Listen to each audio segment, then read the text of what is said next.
નમસ્કાર દર્શક મિત્રો, સુરપંચમ બીટ્સ ચેનલની અંદર હું ભૂમિ પંચાલ આપનું હાર્દિક સ્વાગત કરું છું. અત્રે ઉપસ્થિત એવા પાર્શ્વ ગાયક, એવા લોક ગાયક, એવા સુપ્રસિદ્ધ ગાયક જો દુનિયાની અંદર દેશ વિદેશની અંદર એમનો ડંકો વાગી ચૂકેલો છે એવા જિગ્નેશભાઈ કવિરાજ આપની સમક્ષ ઉપસ્થિત છે. નમસ્કાર સર. નમસ્કાર. સર, આપ કયા ગામથી આવો છો? હું અમદાવાદથી આવું છું. સર, આપનું મૂળ વતન? ખેરાલુ. સર, આપ કેટલી ઉંમરના હતા ત્યારે તમે સંગીત ક્ષેત્રની અંદર ઝંપલાવ્યું? કમસે કમ 13 વર્ષ. તમે કોઈ સ્કૂલ કે શાળા કે કોલેજમાં ગાતા હતા પહેલાં? ના, સ્કૂલમાં જ. સર, આપના ફેમિલીમાં કોઈ સંગીત ક્ષેત્રમાં જોડાયેલું ખરી? હા, મારા પપ્પાને ખરા. એમનું નામ? હસમુખભાઈ બારોટ. ઓકે સર, એ સિવાય તમારા ફેમિલીમાં કોઈ? મારા મોટા ભાઈ પણ છે, વિશાલભાઈ કવિરાજ. ખૂબ સરસ વાત કરી સર. સર, આપની લાઈફના આપના મનગમતા શોખ જે દર્શક મિત્રોને જણાવો તો. બસ મને પ્રોગ્રામનો શોખ, સંગીતનો. ખૂબ સરસ વાત કરી સર. સર, હરેક વ્યક્તિના જીવનમાં સક્સેસની પાછળ કોઈનો સાથ હોય છે, કોઈનો સપોર્ટ હોય છે. તો સર, તમારા જીવનમાં કોઈનો સપોર્ટ હોય એવી વ્યક્તિનું નામ આપ જણાવી શકો છો?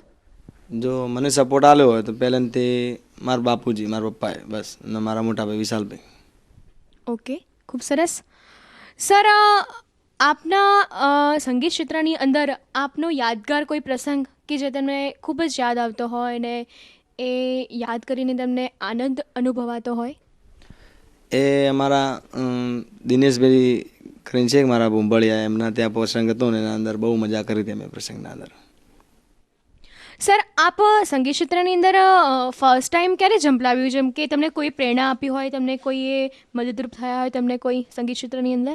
સંગીત ક્ષેત્રમાં તો એક મારું ગામ આમ તો ખેરાલુ હતું અને ત્યાં લગ્ન ગીતના અંદર અમારા કમલેશભાઈ આરો સ્ટુડિયોવાળા વિસનગરવાળા ત્યાં આગળ આવેલા અને મેં ત્યાં એમના લગ્ન ગીતના અંદર એક લગ્ન ગીત ગાયું હતું અને એમને પછી મને એમની કેસેટ બનાવવાનું કીધું અને પછી એ મને ખેરાલુ આવ્યા મુલાકાત કરવા અને પછી મને ગાવા લઈ ગયા અને પછી પહેલી જ મારી કેસેટ બહાર પાડી હતી, દશામાની મેર.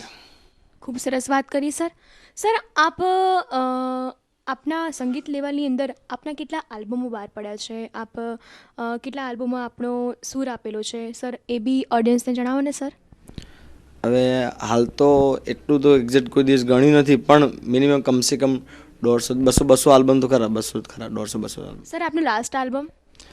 લાસ્ટ તો હાલ હમણાં ડીજે જાનુ આવી cassette, DJ Janu. Okay sir. Okay sir.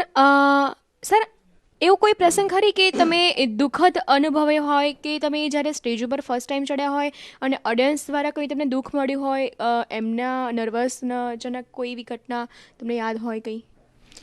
ના, એવું તો કંઈ છે ને, પણ એક એવી યાદ છે કે જ્યારે હું નાનો હતો થોડોક અને મણિરાજભાઈ બારોટ, જ્યારે હું 8મના દિવસે પ્રોગ્રામ કરવા ગયો અને મને સમાચાર મળ્યા, પ્રોગ્રામ ચાલુ હતો અને મને સમાચાર મળ્યા કે મણિરાજભાઈને આવું થયું છે, એ બસ.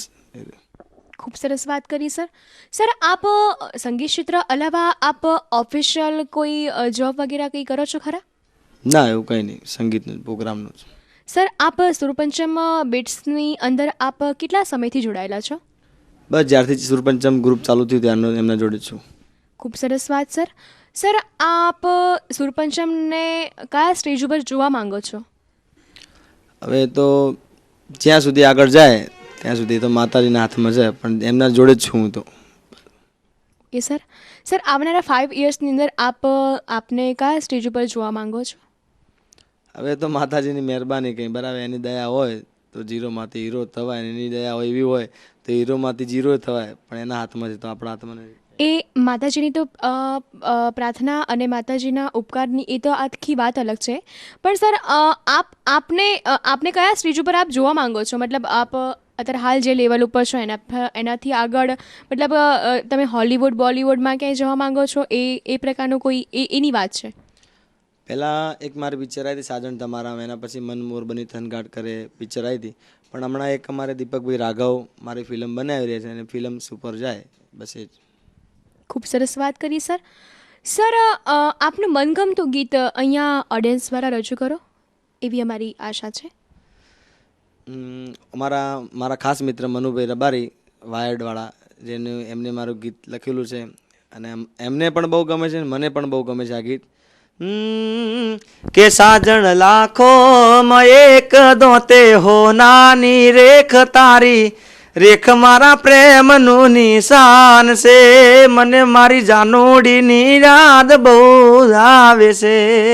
એનો અંતરો એવો લખ્યો છે, હો મને દાડામાં 10 વાર ફોન કરતી જાનું ફોન કરતી ના લાગે ફોન તો દોડ ધામ કરતી એ તો ખૂબ રડતી ક્યાં ગયો એ પ્યાર થોડો એ કર્યો ના વિચાર એની રેખ મારા પ્રેમનું નિશાન છે મને મારી જાનોડીની યાદ બહુ આવે છે. થેન્ક યુ સર, ખૂબ જ સરસ. સર, આપ પ્રેમીને લગતા પણ ગીતો ગાયા છે, આપે માતાજીના પણ ગાયા છે. સર, એક માતાજીનું કોઈ પણ એક સરસ સોંગ તમે ઓડિયન્સને સંભળાવો તો સર. માતાજીમાં તો મારું માવતર મળે બહુ ચાલી ફૂલ ગજરો ખજૂરી પણ મારા દિનેશભાઈના ત્યાં આગળ મેં આ ગીત ગાયું હતું. હા કે લેંબડે રમે લેંબોચમાં વાગ્યા રે ડોલીના ડોલ બુંબોળી આરે કુળની માં વાગ્યા રે ડોલીના ડોલ આલના રે વગણાની માં વાગ્યા રે ડોલીના ડોલ દિનેશભાઈનું માને બાપ વાગ્યા રે ડોલીના ડોલ લેંબડે રમે લેંબોચમાં વાગ્યા રે ડોલીના ડોલ. ખૂબ સરસ, આપ ખૂબ સરસ સર ગાઓ છો અને આવનારા ભવિષ્યની અંદર આપ ખૂબ જ નામના મેળવો તમે એવી હું ભૂમિ પંચાલ તહે દિલથી દુઆ કરું છું. તેમજ અમારું સુરપંચમ બીટ્સ પણ દુઆ કરે છે. ખૂબ જ આગળ વધો સર, ખૂબ જ આગળ વધો. સર, આપ સુરપંચમ વિશે 2 શબ્દો જણાવો ને સર. સુરપંચમમાં અમારે નરેન્દ્રસિંહ બાપુ, રત્નાભાઈ, અમારે સુબોધભાઈ એમને સરસ અત્યારે આ બધું આ ગ્રુપ ચાલુ કર્યું છે અને એમાં અમને પણ આનંદ છે કારણ કે અમારા પ્રોગ્રામો અમુક તો શું અમુક એ એમના સાથે કરતા હોય મેં એટલે બહુ મજા આવે છે અમને અને એમનો ફૂલ સાથ સહકાર છે મારા પર. ખૂબ સરસ સર. સર, આવનારા ભવિષ્યમાં સુરપંચમ તમે વિચાર કર્યો હશે કે સુરપંચમ ક્યાં સુધી જવું જોઈએ? હવે એ તો આમ તો મેં પહેલાં કીધું કે માતાજીની દયા હોય પણ હવે એ તો મને ખબર પડી જેટલું બને એટલું આગળ જાય માતાજી લઈ જાય ને. સર, તમારો શું સપોર્ટ હશે સુરપંચમ દ્વારા? સુરપંચમમાં તો અમને જ્યાં સુધી કહે ત્યાં સુધી અમે એમના જોડે જ છીએ, જોડે રહેવાના કારણ કે બધા અમારે એવું કોઈ છે જ નહીં બરાબર કારણ કે અમે બધા એમના જોડે પહેલેથી અમે નરેન્દ્રસિંહ બાપુ, અમારે સુબોધભાઈ, રત્નાભાઈ એ બધા હું નાનપણથી જ એમના જોડે છું એટલે એમના કંઈ અમારી કોઈ હોય જ નહીં. અમારી મિત્રતા બધી વાત એમના જોડે હોય અમે. ખૂબ જ sir, thank you so much. હું જિગ્નેશ કવિરાજ મને અને ગુજરાતના તમામ કલાકારોને નિહાળવા માટે યુટ્યુબ ઉપર સુરપંચમ ટાઈપ કરો. જય માતાજી. Thank you very much sir. આપ અમારા કાર્યક્રમની અંદર આવ્યા અને અમારા સુરપંચમ બીટ્સની અંદર તમે આપનો કિંમતી સમય ફાળવ્યો તે બદલ હું ભૂમિ પંચાલ તેમજ સુરપંચમ બીટ્સના નરેન્દ્રસિંહ બાપુ તેમજ અમારા રતનભાઈ રબારી તેમજ અમારા સુબોધભાઈ દવે તરફથી આપનો તહે દિલથી આભાર માનું છું. Thank you very much sir. આવા જ બીજા કોઈ કલાકારની નિહાળે ત્યાં સુધી આપની ભૂમિ પંચાલને વિદાય આપો. નમસ્કાર.